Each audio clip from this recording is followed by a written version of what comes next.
நான் மத அருந்த மாட்டேன். உங்க கிராமத்துல பண்ணவங்க தெரியும் சேர தண்ணி இருந்தது அது வந்து சீனி கரைச்சு சக்கரை கரைச்சு தொட்டுப்பாங்க எனக்கு வந்து தெரியுங்களா சாராயத்தை சாதாரணமா பேச மாட்டாங்க. நான் போய் சொல்ல மாட்டேன். எல்லாரும் பிரபாகரன் வந்து இறந்துட்டாரு அப்படின்னு சொன்னவங்க எனக்கு சொல்லல அதனால நான் வந்து இறந்துட்டாரு. அதனால தலைவர் பிரபாகரன் வந்து உறுதியா உயிரோட இருக்கிறார். அவர் நிச்சயமா வந்து அவர் வந்து தகுந்த நேரத்தில் வருவார். நான் பிற பொருளை திருட மாட்டேன். பெற்றோர் நாங்க பாத்துக்கிறோம் அப்படின்னு சொல்லி இளைஞர்களோட பணம் பறிக்கிறது வந்து எங்களுக்கு பிடிக்காத ஒன்று. அதனால நாங்க அதை அறிவுறுப்பா இருந்து வெளியில வந்துட்டோம். கொள்ளையடிக்க மாட்டேன். வெளிநாட்டுல இருந்து கேட்டாங்க வந்து தம்பி வந்து கொஞ்ச நாள் தான் ஆகுது அதுல உங்களுக்கு நல்ல அறுவை சிகிச்சைன்னு சொல்லி கேள்விப்பட்டோம். என்ன பண்ண எந்த டாக்டர் காமிக்கிறீங்க பணம் வைக்கிறாங்களே அப்படின்னு. அப்ப வந்து எனக்கு ரொம்ப பிள்ளை இழந்த வேதனை விட இது மிகுந்த வேதனை கொடுத்தது. ஊழல் செய்ய மாட்டேன். லஞ்சம் பெற மாட்டேன். என்ன பிரச்சனை டாக்டர் வந்து காமிக்கணும் அப்படின்னு சொன்னது வந்து சீமானுக்கும் இடும்பவனம் காட்டி பெற்றோர்கள் எங்க 4 பேருக்கு தான் தெரியும். வேற யாருக்கும் தெரியாது. கட்டிய மனைவி தவிர வேறொரு பெண்ணை கனவிலும் நினைத்து பார்க்க மாட்டேன்.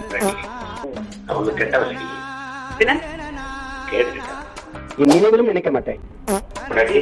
மாமாவை நல்லதா நினைக்காத சின்ன மாமாவுக்கு என்ன சொல்றீங்க? கேட்டுக்கிட்டேன். நான் ஒழுக்கமானவன். புண்டமான அடிச்சு அன்று பேரோட ஓட விட்டுடுவேன். மானப்போதான் திருப்பி